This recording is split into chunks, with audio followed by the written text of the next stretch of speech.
একটা খুব কমন ইবাদত, যেই ইবাদতটা বা যে আমলটা প্রতিনিয়ত আমরা করি, বাট ওইটার আমরা আমল মনে করি না বা ইবাদত মনে করি না।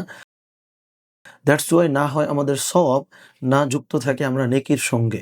বরং ওইটাকে আমরা একটা ওয়েস্ট বা ওইটাকে আমরা একটা পাপের জিনিস বানিয়ে ফেলি। কারণ হইলো যেইখানে আপনার বিস্তারিত বলতেছি, মানে যেইখানে আপনার হচ্ছে যে নেকির সুযোগ আছে, গুনাহের সুযোগটা কিন্তু ওইখানেই থাকে।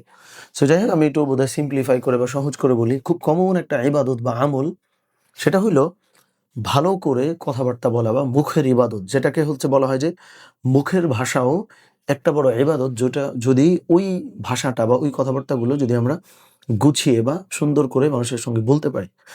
সো আসেন আমরা শুরু করি তাহলে, যে এটা কিভাবে হচ্ছে ইবাদতে বা হচ্ছে আমলে পরিণত হতে পারে। যেমন দেখেন, রাসূলুল্লাহ সাল্লাল্লাহু আলাইহি ওয়াসাল্লাম যখন কোনো কথাবার্তা বলতেন, তিনি কিন্তু ওই কথাগুলো সবের নিয়তে বলতেন, যে তিনি যে বলছেন তাইলে রাসূল সাল্লাল্লাহু আলাইহি ওয়াসাল্লামের নেকি হবে। তো কোনো মানুষ যখন একটা কাজ সওয়াবের জন্য করছে বা নেকির জন্য করছে, আপনি একটু খেয়াল করে দেখেন, ওই কাজটা সে এমনভাবে কখনোই করবে না যে এটাতে আল্লাহ সুবহানাহু ওয়া তাআলা অসন্তুষ্ট হতে পারেন, আল্লাহ সুবহানাহু ওয়া তাআলা নারাজ হতে পারেন। সো যদি আমি চাই যে আমি যে কথাবার্তাগুলো বলি সেটা আমার জন্যে যেন একটা ইবাদত হয়, তাহলে নবীজির মতো নেকি পাবার উদ্দেশ্যে কথাবার্তা বলতে হবে। তাহলে এই কথা থেকে অটোমেটিকলি অশ্লীলতা চলে যাবে, গালিমন্দ চলে যাবে, মিথ্যা কথা চলে যাবে। কারণ আমি তো এটার মধ্য দিয়ে নেকি পেতে চাই। আমি তো এটার মধ্যে দিয়ে সওয়াব হাসিল করতে চাই। সো তাইলে আমরা ১ নম্বরে কি বললাম? যদি আমি নেকি পাবার উদ্দেশ্যে কথাবার্তা বলি, তাহলে সেটা আসলেই তো ইবাদত। ২ নম্বরটা হচ্ছে, যখন আমরা কথাবার্তা বলবো, তখন আমরা কথাবার্তার ব্যাপারে যেন সচেতন থাকি। যেমন দেখেন, একটা হাদিসের মধ্যে এসছে যে যার হাত এবং মুখ থেকে অপর মুসলিম হচ্ছে নিরাপদ, সে হচ্ছে ভালো মুসলিম। তাহলে হাত ও মুখ থেকে নিরাপদ, এটার মানে কি?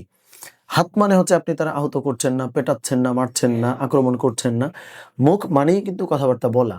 সো যদি আমি সচেতনভাবে গুছিয়ে বুঝিয়ে মানুষের সঙ্গে কথাবার্তা বলতে পারি, নেকির উদ্দেশ্যে, সেইভাবে যদি আমি কথাবার্তা বলতে পারি, তাহলে এই কথাবার্তাও কিন্তু আমার জন্য একটা নেকির কারণ হচ্ছে বা সওয়াবের কারণ হচ্ছে।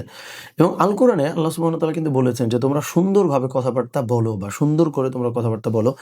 সো এইটার মানে কিন্তু এটা না যে আপনি সুন্দর করে শুদ্ধ ভাষায় কথা বলবেন, এইটাই না কিন্তু। এটার মানে হলো আপনার শব্দগুলো যেন অন্যের জন্য সম্মানজনক হয়। আপনার বলার ধরন বা ভঙ্গিটাও যেন অপরের জন্য সম্মানজনক হয়। সো এইভাবে যদি আমরা কথা বলি, তাইলে আমি একদম শুরুতে কি বলছিলাম যে একটা কমন ইবাদত, যেটাকে অনেকে আমরা আমল মনে করি না, ইবাদত মনে করি না। তার মানে কি? কথাবার্তা। সারাদিন তো এটার মধ্যে আমরা ব্যস্ত থাকি। যদি এটা আমরা বুঝিয়ে মানে সুন্দর করে বলতাম ওই নেকি পাবার উদ্দেশ্যে, অশ্লীলতা বিবর্জিত কথাবার্তা, তাহলে এটাও আমাদের জন্যে একটা ইবাদত হতে পারত। আল্লাহ সুবহানাহু ওয়া তাআলা আমাদেরকে তৌফিক দান করেন। আমিন। আসসালামু আলাইকুম ওয়া রাহমাতুল্লাহ।